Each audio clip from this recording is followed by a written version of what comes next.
safiirku khayr Allah siiyo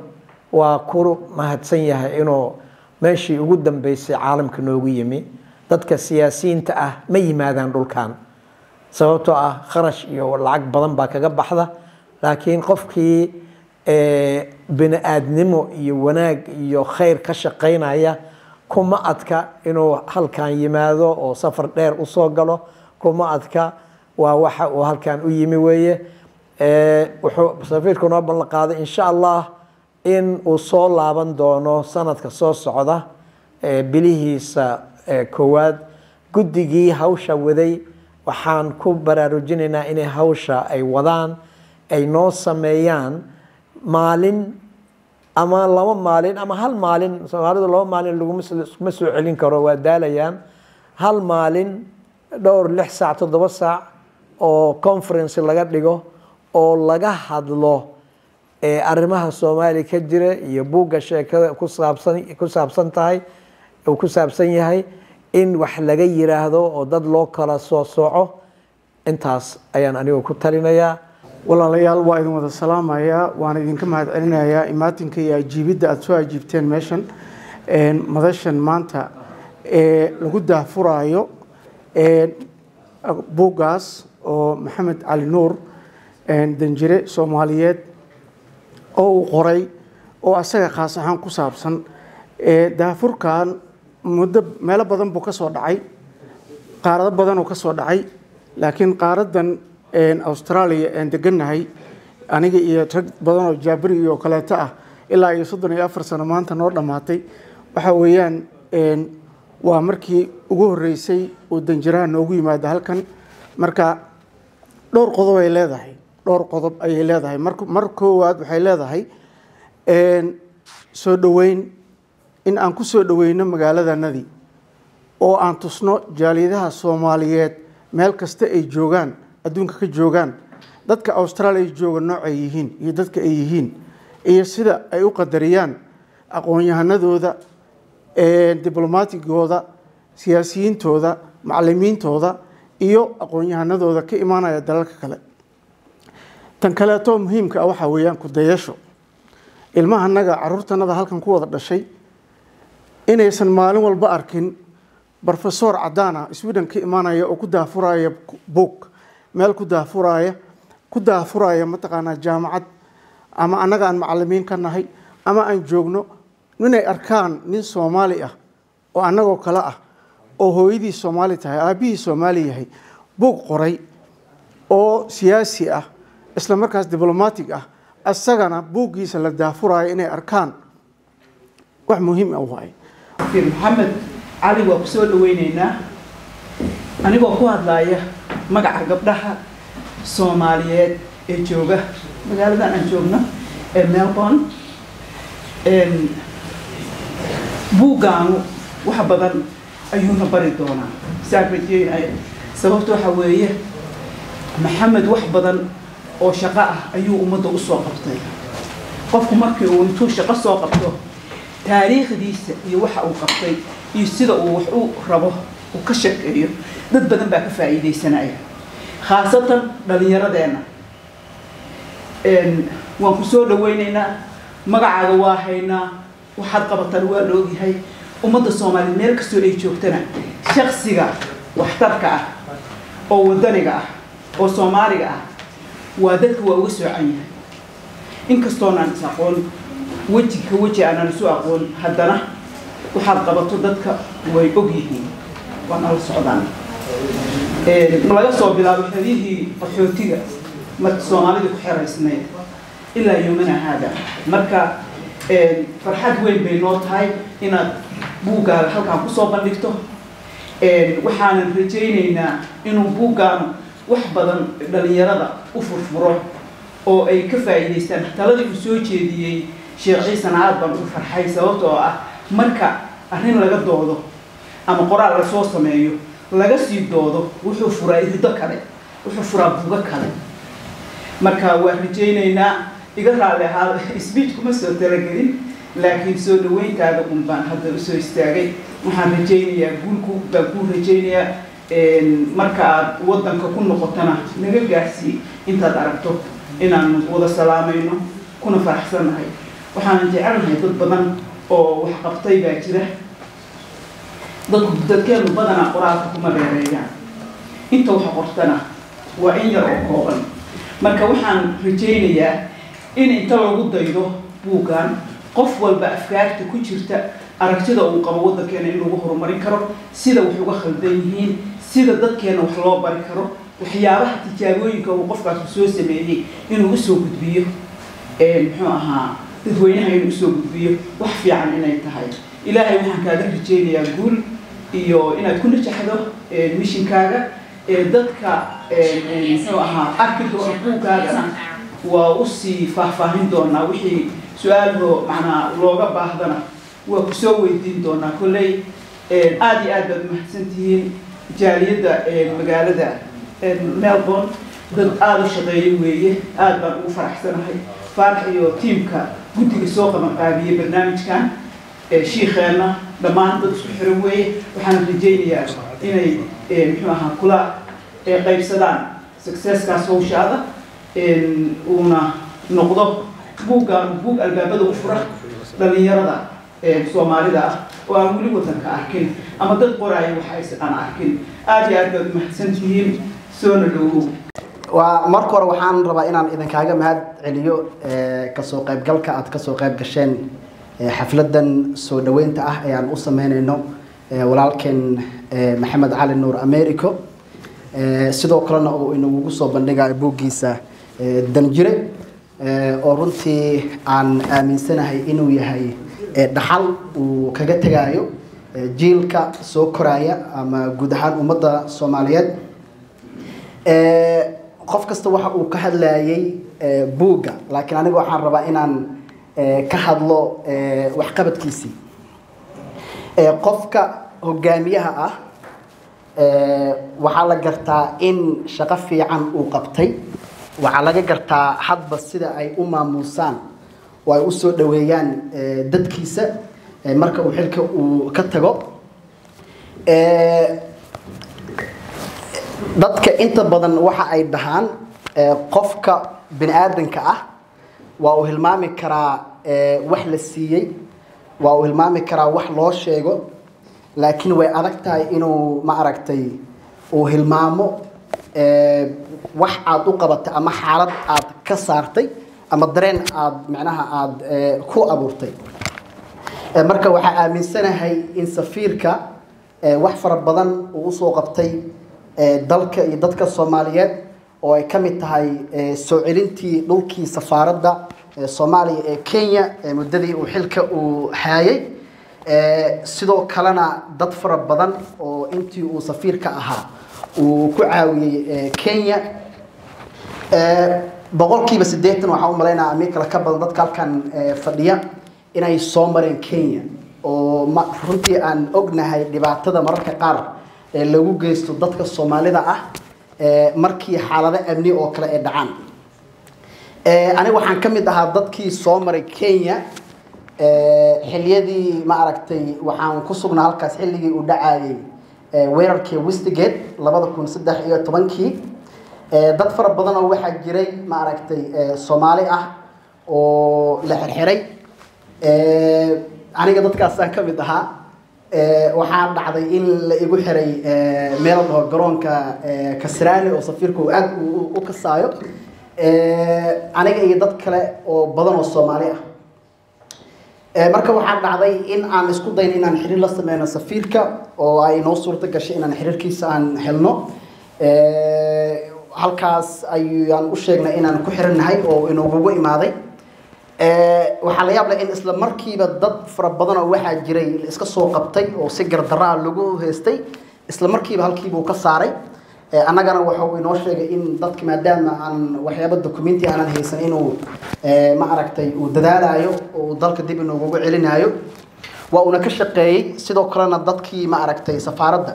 wuxuu amray in ma aragtay dadkaasi waxyaabo u baahan yihiin sida cunada oo kale saddexda waqti la geeyo maalmo gudahooda nagu soo laabtay diyaarado khaas ayuu inoo kireeyay waxa uu inaga dejiyay magaalada Muqdisho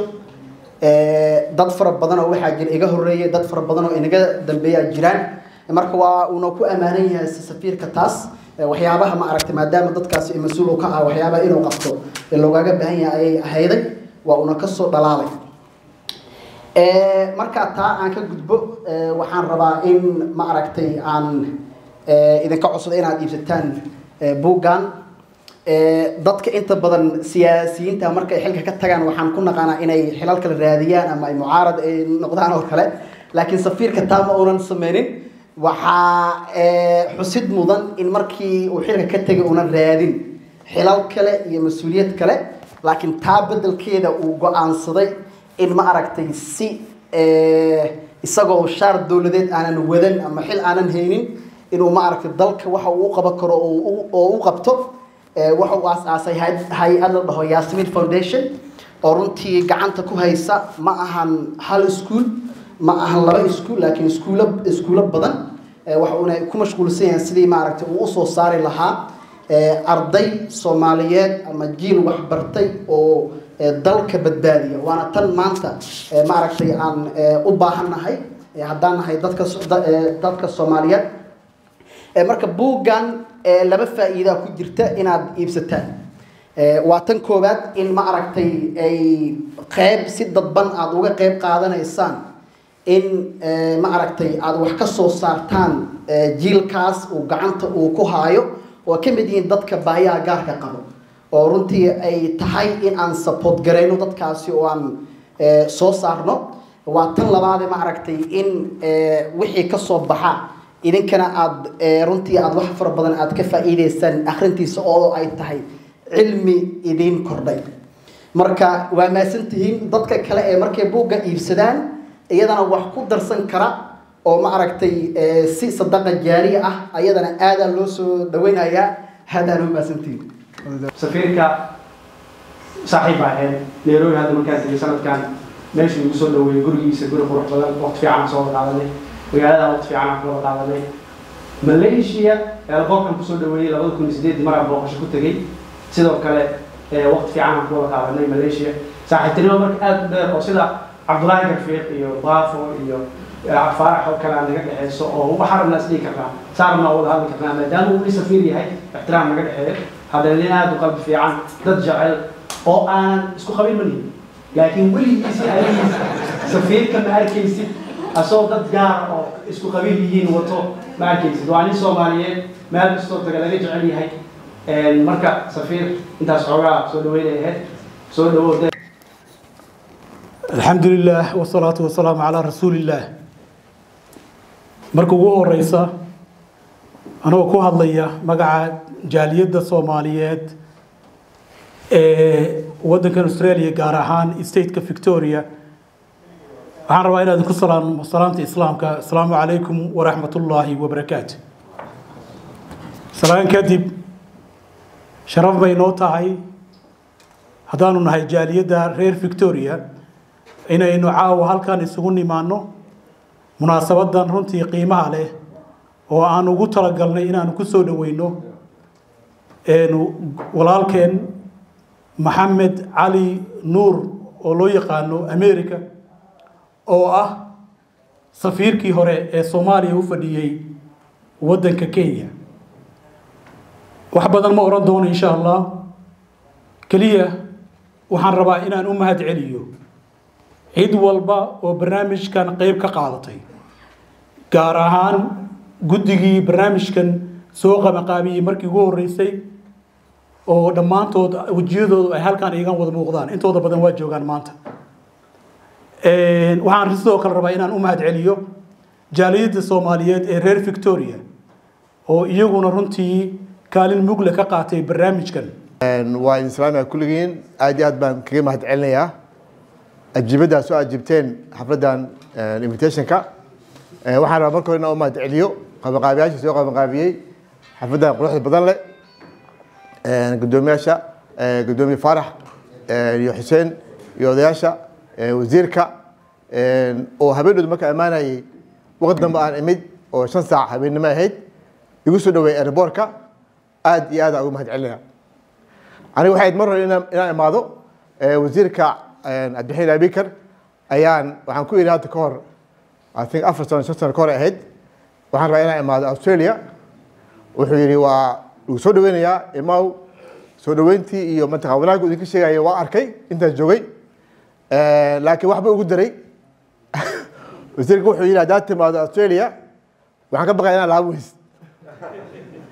marka hadda hadalkiisii waxaan ku bedeli doonaa insha Allah taala inaan soo laabto mar dhawaad u leeyahay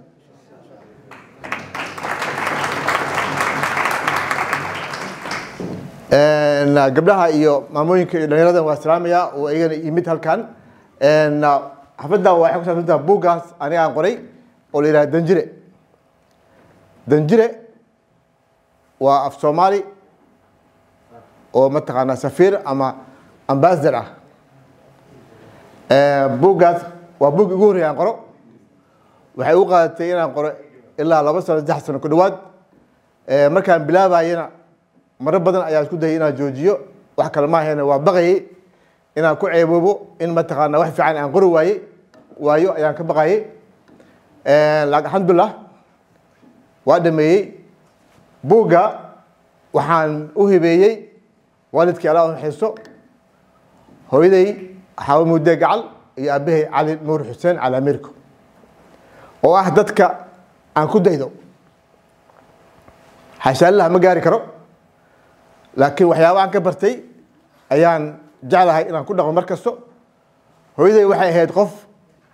lagu yaqaano ama ahayd qof naxariis badan waxaan kaloo markas ka dhahaa hooyaday waxay aniga ahayd ama ii tahay qofka ugu qurux badan adduunka aabahay kadalika wuxuu ahaa qof nagu dadaalo markasta nagu waani jiray inaan wax barno waxyaabaha ku xasuusta hooyaday waxaa ka mid ahayd inay masaakiinta kaalmayn jirtay buug waa ku qoray waxyaabaha ka tilmaamay waxaa ka mid ahayd aniga waxaa deganay xaafadda Hurdaag Muqdisho markasto markaan qadeynayno ama cashanayno ama quraacanayno intaan wax cunin waxay dhihi jirtay masaakiinta cuntada loo geeyo dadka dariskeena ah oo aan u baahan kaalmeeya marka ayagaan buuggaas u hibeeyey buugga waxaan kaga hadlayaa taariikhdeeda meeshaan ku dhashay waxbarashadeeda ilaa dugsi sare aan kaga soo baxay Muqdisho kadib aan jaamacad u aaday waddanka Mareykanka 1980kii Ibrahim markaas badal laamana kadib aan waddan ku soo laabtay soo laabashadeeda talooyinka aabahiisii ayay ka mid ahayd markaa Mareykanka aadayay waxyaabo ugu adkeeyay waxa ka mid ahayd in uu yiri kow waa inaad keentaa buundooyin fiican grades fiican keentaa jaamacad soo dhamaysaa shahaado soo qaadataa kadib ku soo laabo waddankaada dadkaaga u shaqeey sababtoo ah waxa ku soo bartay canshuurta laga qaado dadka Soomaaliyeed alxamdulillah jaamacad markaa dhameeyay 85tii 86kii ayaan ku soo laabtay Soomaaliya Muqdisho ayimid waxaan shaqo bilaabay bankiga dhexe ee Soomaaliya oo aan ka shaqeeyay ilaa iyo dagaalkii sukeeyay buugga waxaa kaloo ku qoran oo aan chapter kaga sheekeeyey dhacdo ku dhacday reerkeeni oo gabadha aan dhalay la Yaasmiin lagu dilay Muqdisho 92 weer la soo weeray gurigeena kadibna aan dibadda soo aadnay anaga Mareykanka kana soo aadnay shakadaasna waxa ku jirto 2014kii nin ka mid ahaa dadkii gabadheeda guriga soo weeraray oo dilay oo ii yimid ii sheegay inuu ahaa dadkaas cafis weydiistay wixii dhaxmaray aan kaga hadlay aniga haddii la weydiiyo waxaan aaminsanahay Soomaaliya inay u baahan tahay dib u heshiisiin dhaba dabcan waa ogtiin kulligiin waxaa la sameeyey dib u heshiisiino fara badan lagu sameeyey Muqdisho Djibouti Kenya iyo wadamo fara badan ilaa iyo 15 waa su'aasha la weydiinay waxa waaye yaa heshiiyey yaa isku yimid aniga waxaan qabaa in loo baahan yahay sida loo sameeyey Rwanda oo kale South Africa oo kale in la sameeyo guddi ama hay'ad Truth and Reconciliation dadka qofkii wax laga haleeyay qofkii wax haleeyay la soo keeno la soo fariisto la hadlo hadda ninkaas kamid ah dadkii mataqaanaa gabadheedii dilay markuu ii imaanay ودبنا وحيش شيء وحكم ده إن سكاشن إلا بدي أنتوا إيش شيء وقعد سنة أنا عفيو وعود هاي سكاشن إلا بدي أيام تهريب وسعودي وحيري شغلانة هي شيء وادب تودي هدان صلابتي مع المكهر هيركي وحقول ده إله وحقوق أبنكر لكن محمد على ميركو أوتك أنا مكو أنت سداهي وحنا أخذتي أقاتي إنه ده دونه العكسي أما شغسي لكن حكوا جي جلبي وقبصدي أو ده يعفي أنا وأنا حي مقايدة هاد ماشى محكا عفيا محكا سبي كاي سبي شكل مكو إيش شيء إنه ده كاس والده هاي وعيجي ما كورس أنا كأرسل كودي وهذا عنتها ما كودشة بناك ما دا قري ما سوقاتها أو ما دشة واحد جونا ليدا جوني بس واحد جسها بدأ أو بيما سوى عفتيسها لا إله ما هذا إسكاله إله إدجي قبوجي وحان يقين صدي وأن وقادي إن هدان دلو قبل يسوع لابنين مركان هاي واقع عفي لكن إله عفي سوديسو وإلمي هبو يسي هبو أتقننا منها وا يجمي أن وأوي أنا وأوي أسوي حلو أوي ونفسي أنا حسلا ونفسي بس كمركو حبا كبوحو أنا واجي هوري سؤال أوقتين وعن كسر كورني قف كسر كوين وعذرك وإيدها وأيضا قبيل المقرنين لكن ساشر يكود ذلك ممكن دعي كذب أي حافظين حكوا أركنا جورياس ولا بلقيستي جورياس ولا هستا سببتها واحد كده غير قبيل كاسة كذب أيان مقلة وحس سلوك بحكرة وحلوك بحكرة ذاتك إلا سكوي ما دوّا إن لسوء عليه والتلمذي إن لسوء عليه والتلمذي سمع التلمذي لسوء عليه أنا ما ده يقف كسر يقف واحد لي أما لقيت لي هعفي ما ده لكن قف كان لو دبيه هاي كان لو دبيه إن ذاتك إن فسان أيا لو بايه ما كسرت على واحد جينا إلا جارو إن بوك وهكذا قرن إن markii aan Nairobi mataqaanaa shirki ka dhacay Nairobi dibishinta ahaa Embakasi iyo Nairobi waan soo laabtay la doortay madaxweynaha Allah Xasan Cabdullaahi Yuusuf iyo Rajaali Cali Maxamed Geedi oo aan xafiis ka shaqeynayay 2007 ayaa la magacaabay safiirka Soomaaliya ee u jooga Kenya waxay ahayd meesha dawladda Soomaaliya laga maamulo maadaama safaaradihii iyo qaramada midoobay أنا تذكر الصومالي حلقاس أي حفيزات بدن كذا وحكوا لها ين نيروبي دولة ده يا ده أصلا سفارة ده الصومالي ده كينيا أيها سكو حريص مرك هول بدأ ينوت علي تاس بحكي مهم سريد كينيا وحكون ولا أما حدا كون البا الصومالي فرق بدن من عصوته أرضي قحوتي حرادة قحوتي رداب وحرادة قحوتي أدونك أقوين وحكون ولا الصومالي قاريس إلا يشرب قلكن وقحوتها وحيد باين كالمو وحيد باين لغور قبو إن هذا أمانة لي شيء هاي أنا كل ملي سفارة ده وحكي شيء سقالة فربنا كل بس من دبلاتي اللي شقينا شغالي اللي شقينا أي أسكالة أمانة صحبي كلهين كلهن وحكوا ده لي إن عندك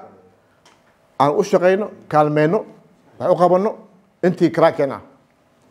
marka buuga ayaa si detail uga hadlay hadda yarkii Cabdullaahi intuu soo sheegayay Kenya waxaa jirtay in Soomaaliya aad loo dhibi jiray in qofka sharciga leh ka sharciga aan lahayn haddii yahay Soomaali la dhahayo leeta kabande sharciga keen lacag keen inkastoo badan keen anaga Soomaali daan nahay haddii askar la arko lacag hor laga siinayo laakiin waxaan u sheegnay Soomaalida in sida muwaadiniinta kale Mareykanka Kanadeyska Australiyaanka haddii la qabto uu dhahayo halii wax safaradeeda annaga aan diyaar u nahay oo aan telefoon aan sameynay 24 saac laga jawaabayo waxaan kadibna aan dadka shaqaalaha oo aniga aan ku jiray aan tagi jirnay stationada ka soo deyn jirnay damiinan jirnay qofka sharci aan lahayna aan waddanka u celin jirnay waxaa kaloo jiray buugan kaga hadlay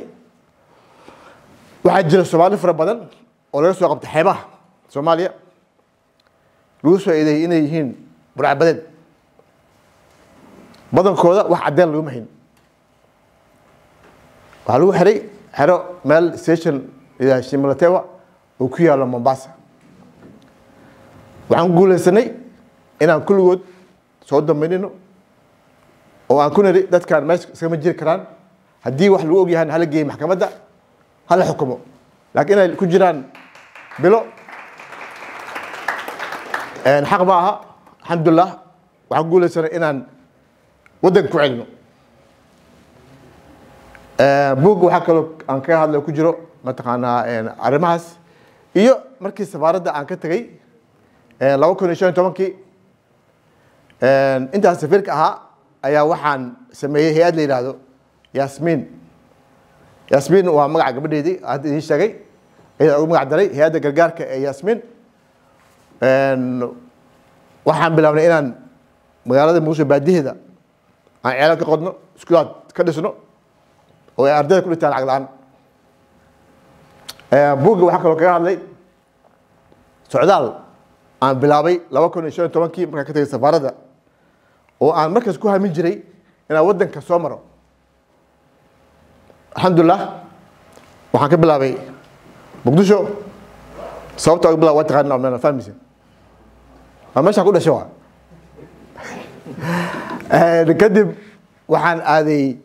Kismaayo Baydhabo Garowe Qardho Boosaaso ilaa iyo Gaalkacyo waa soo maray dhul dheer soo maray markii aan joogo Kismaayo ani waxaan jeclahay meelaha markaan tago oo aan joogo xamra waxay iska xirtaa macuus iyo xirtaa inshaal hadda maanta soo xirtaa rabo laakiin waa waxaa la yiri meel baa laga jeclaa la yiri aniga iyo nin wasiir ahaa ayaan waxaa tagnay Kismaayo banaankeeda ayaan shaah ku cabeynay iska fadhina dirin waxaan ka sawiraya marka geedaha iyo mataqaana meesha quruxdeeda meesha waxaa soo maray wiil yar oo ari meesha ku ilaalinaya wiilka waxaan ku dhahay adeer aan isku sawiro adiga iyo ariga markan wuu la yaabay haddana wuxuu dhahay okay ariga waa dhex istaagay waxaa u dhibay sawirka wasiirka waxaan dhana sawir marka ariga u dhawaado ariga wuu sii cararaa yarkaa u yeeray waxaan dhahay adeer dee ariga mataqaana xaggaan ii soo dhawey 3 jeer markuu ariga uu ka daalay waxaan dhahay adeer maxaa dhacay oo iga cararaa ariga adeer wuxuu dhahay wuxuu ka cararayaa barfuunkaada wax cusub waaye ku cusub waaye ariga markaas way carray waxaan kaloo tagay Baydhabo oo aan ku soo wareegay kadib waxaan aaday Garowe oo aan gaari ka qaatay mas waxaan dhahaa baabuuraan ka qaatay oo aan aaday ilaa iyo Boosaasan tagay sii maray Qardho sii maray haddana soo laabanay marka qisaa jirtay aniga meesha igu dhacday waa maqashan amneena aniga xamar ahay daysa u sheegay anaga geela badanaa ma aragno baadiyahaas dheer ilaa taga mooyee magaalada waxaan ku aragnaa keliya lo iyo ari iyo ari arbeed jidka intaas soconay anigii waxaa ahayn iyo darawalka baawarka igu waday laamiga dhinaciisa waxaa daaqay geel anaga markaa yadhaa xamar haddaan aragno geel waxaan dhihi jirnay geelo gumbululaha ya waa la yaaba jirna midda kale haddii xoolo laamiga soo gooyo waxaan u baranay in hoon la yeeriyo hon markaa usoo dhawaanay geelkii aan sugayo in wiilka hoon uu yeeriyo ayaa wiilkii gacantooda saas u taagay geel wuu istaagay aniga waa ugu cusbeed waa fiiriyey hoon ma la yeerin markaa ka dhaaqnay waxaan dhahay maybe baabuurka hoonka ka hadlaysan waa weydiiyey wuxuu dhahay mayme adeer wuxuu dhahay waa hoonka ma hadlaysno haddana waa soconay waxaa ku nimid geel kale isla sidoo suubiyey gacantuu taaga haddana geel wuu isaga markaan dhaafno haddana laamigu uu soo galaa oo iska daaqaya hadda xogaa markaan soconay u soo dhawaanay maxaa la dhahaa qardho ayaan geel kale hadda aragnay waxaan ku dhahay adeer markaan anaa gacan taagay sugadha sug waa asgeysiyey bis oo u soo dhawaanay gacanta taagay geel mi istaagay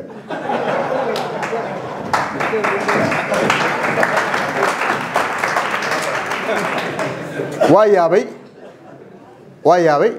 laba gacmood wada taagay weliba ma istaagay markaasaa dhahay adeer maxaa dhacay soo fiiriyey adeer wuxuu dhahay geela wuxuu ogyahay kula inaa reer xamar tahay waxay igu cusub ahayd laakiin waxaan ku xijinaa hadda bilo ka hor ayaa waxaan tegey jigjiga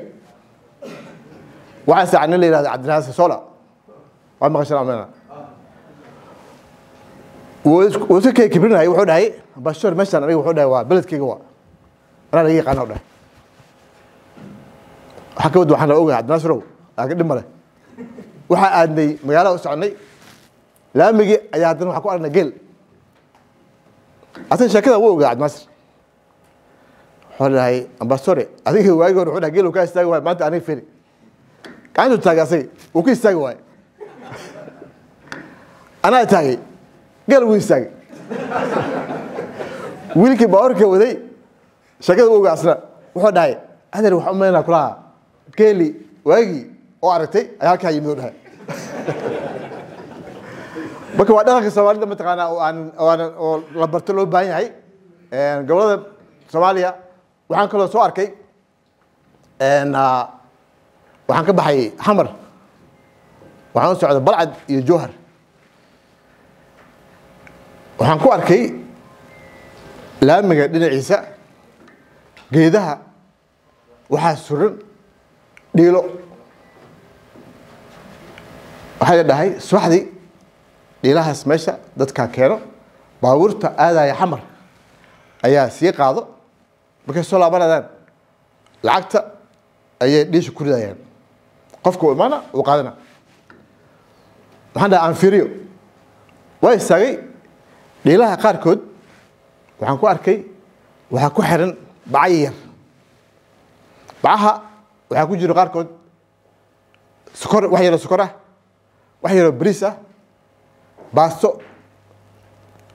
iyo galey oo meel aan ku arkay waxaa la ii sheegay waxay ka wadaan marka caana la soo iibiyo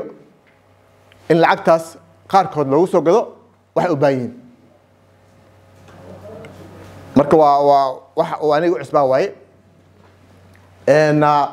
buugga markaan aan dhameeyey oo aan bilaabay inaan buugga soo bandhigo saan oo kale waxaan ku bilaabay muqdisho habeenkii u horreeyey anaga waxaan ku talagalnay inay yimaadaan ilaa 150 200 qofood ilaa waxaa imaaday 400 qofood aa yimid oo meesha buux dhaafiyey waxaa go-aan gaaray maadaama buuggaas aniga aan iga baxday qarash editankiisii maxaa la dhahaa daabacadiisii soo qaadadiisii laakiin waxaan go-aansaday in lacagta buugga laga helo marka la iibiyo kulli aan ku wareejiyo hay-adda Yasmin Foundation si hay-adda ay u hesho qarash ay waxay qabato iskuulaadka ay ugu kaalmayso marka hay-adda waxaan kaga sheegayaa hay-adda anaga waxaa aasnay 2010kii waxaan qodnay ilaa 4 ceel oo aan ka qodnay xamar iyo banaankeeda baadiyeeda oo ahaayeen meelo dadka aad ugu baahnaayeen way biyaha ka doonan jireen meel dheer waxaan mataqaanaa ka bilaabnay iskuul oo ilaa hadda furan meesha la ceel cirfid oo xamar banaankiisa ah haddeertaana ardayda qaarkood ay ka baxeen ee dhigtaan jaamacada ku yaalla muqdisho ilaa iyo 7-8 iskuul ayaan gacanta ku haynaa soomaaliya waa ogtihiin iskuulaadka waxay u badan yihiin waa iskuulaad private ah dad ayaa sameeyey xashaallah way ku mahadsan yihiin laakiin dadka badankooda ma awoodaan inay lacag bixiyaan hadda iskuulaadkaas sameyn anaga ardayda waxay ku dhigtaan lacag la-aan maalmihii u dambeeyey ama sanadihii u dambeeyey aan dhehe waxaan kaloo ogaanay inay jiraan arday badan oo qaba baahida gaarka ardaydaas waxaa waaye kuwa la dhaho special needs children kuwaana wax maqli karin iyo kuwaana wax arki karin waa ogtihiin reeraha leh ama dhalay ilmo 6 leh iyo kuwa qaba baahida gaarka waxaa la siiyaa priority kuwa 6 leh ayaa loo diraa iskuulaadka loo diraa kuwan waxaa la dhahaa badanaa waa indhoole waa dhigoole waxbaa ka dhiman iskuul ma aadaan badankooda wiil yar dhalinyaraha aan dhehe ayaa ila soo xiriiray hadda ka hor markaan bilaabeynay inaan iskuulaadkan special needska aan gacan siino aan dhisno wiilkan waxaa la dhahaa cabdiraxmaan anoo joogay dibadda ayuu wuxuu igala soo hadlay social media waa iloobe ninkan ibrahim waa ninkii ugu horreeyey oo facebookgayga hadda oo xaggaa cirka maraya ninkii sameeye waa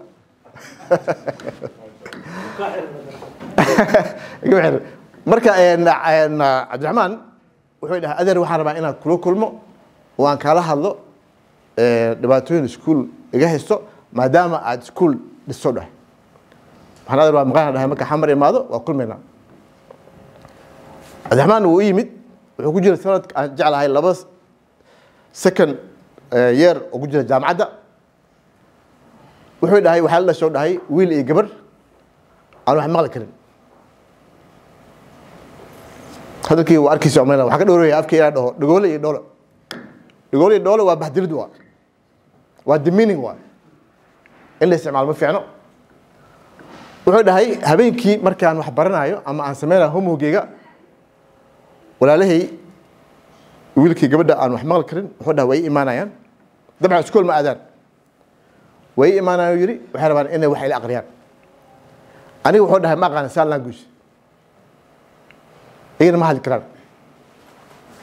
wuxuu dhahay muddo kadib aan raadiyey sidaan mataqaana wax u bari lahaa kadib aniga ayaa wuxuu dhahay waxaan isbaray sign language wuxuu galay youtube oo galay wuu isbaray wuu bartay sign language-kii wuxuu bilaabay walaalihiis inuu guriga wax ku baro maalmo kadib wuxuu dhahay dabcan ilmahaas oo aan wax maqli karin oo baahida gaarka qaba waxay qabaan saaxiibo kale oo mataqaanaa u baahan kaalmo iyagana wuxuu dhahay way soo bateen